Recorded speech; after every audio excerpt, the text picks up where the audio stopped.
debilitating stroke. She listened as he said to her that he had been praying on his knees every day for her, that to him she was America's true royalty, and he wanted her to know if music was being played in her room because of its healing effect. My only wish is that he could have seen the glow on her face. If faces could smile, as we know they do, that day, Michael Jackson made our mother's face smile in spite of her condition. What an unforgettable moment.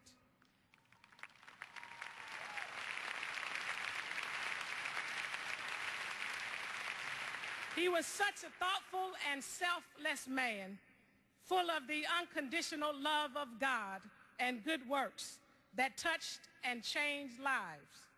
He was indeed a shining light, like our Father Martin. And in remembrance of Michael, may we all be inspired to go and let our lights shine. Rest in peace, our brother Michael.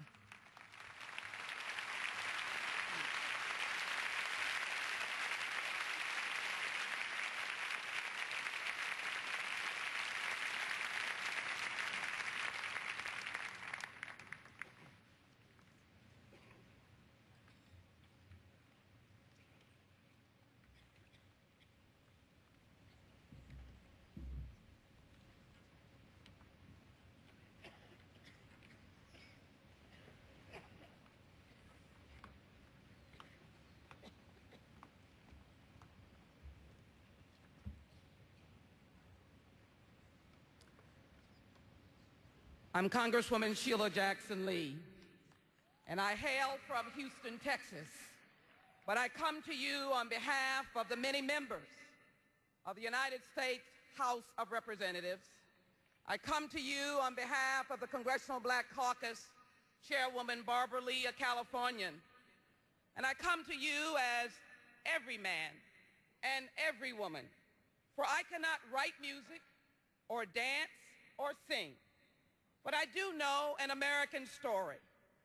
And to Mr. and Mrs. Jackson and this wonderful family of brothers and sisters and cousins, to Michael Joseph and to Catherine Paris and to Prince, all of these wonderful, beautiful symbols of America.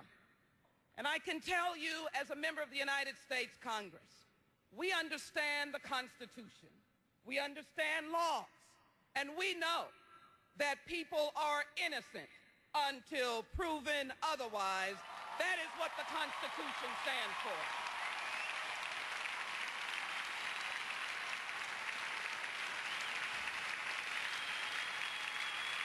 So I mourn today. I come too to thank you.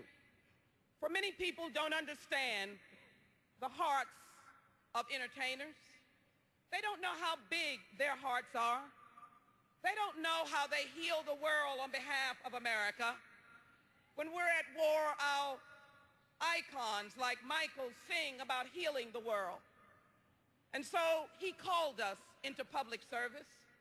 It did not matter whether we were black or white. He even told us to beat it, beat the violence, and look at yourself in the mirror, because it meant that if you were going to make a difference, look at the man or woman in the mirror. I come to you today to say thank you.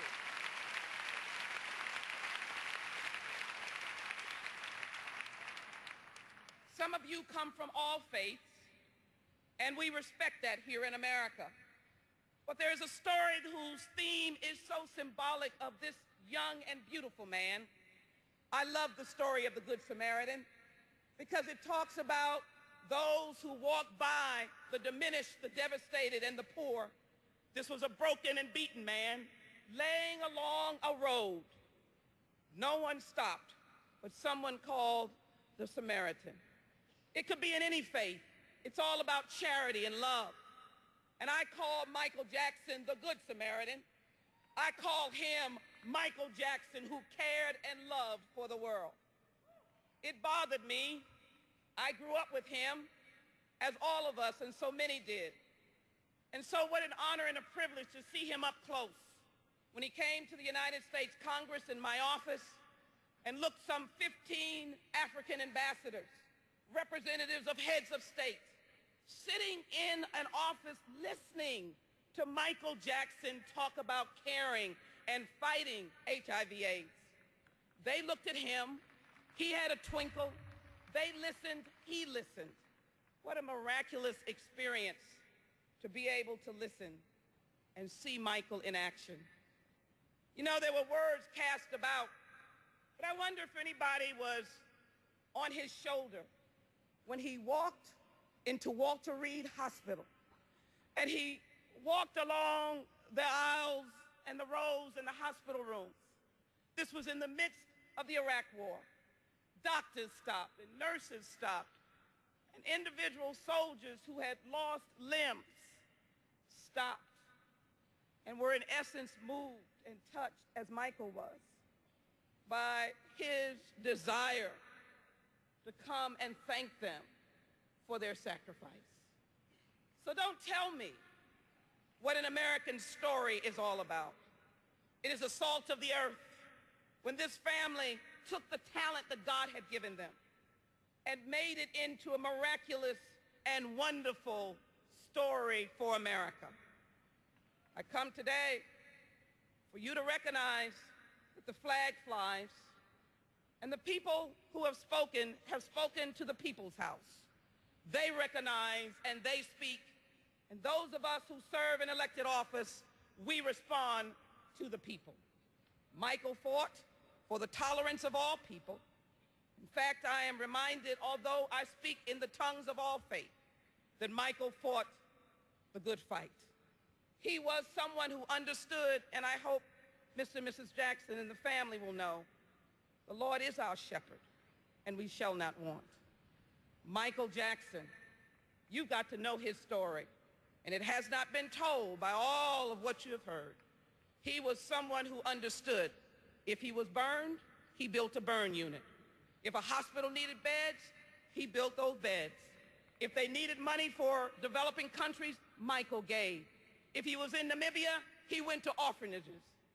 Michael never stopped giving, and he touched those whose lives could be reconstructed because the king, yes, the king stopped and said, I care about you. That is why on the House floor on June 25th, 2009, the Congressional Black Caucus and members of the House of Representatives stopped, and had a moment of silence for this wonderful legend and icon.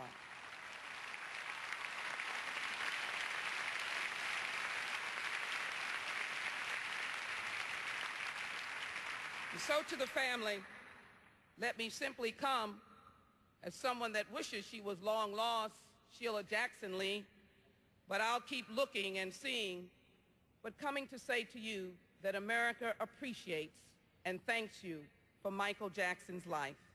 For that reason, we have introduced into the House of Representatives this Resolution 600 that will be debated on the floor of the House that claims Michael Jackson as an American legend and musical icon, a world humanitarian, someone who will be honored forever and forever and forever and forever and forever.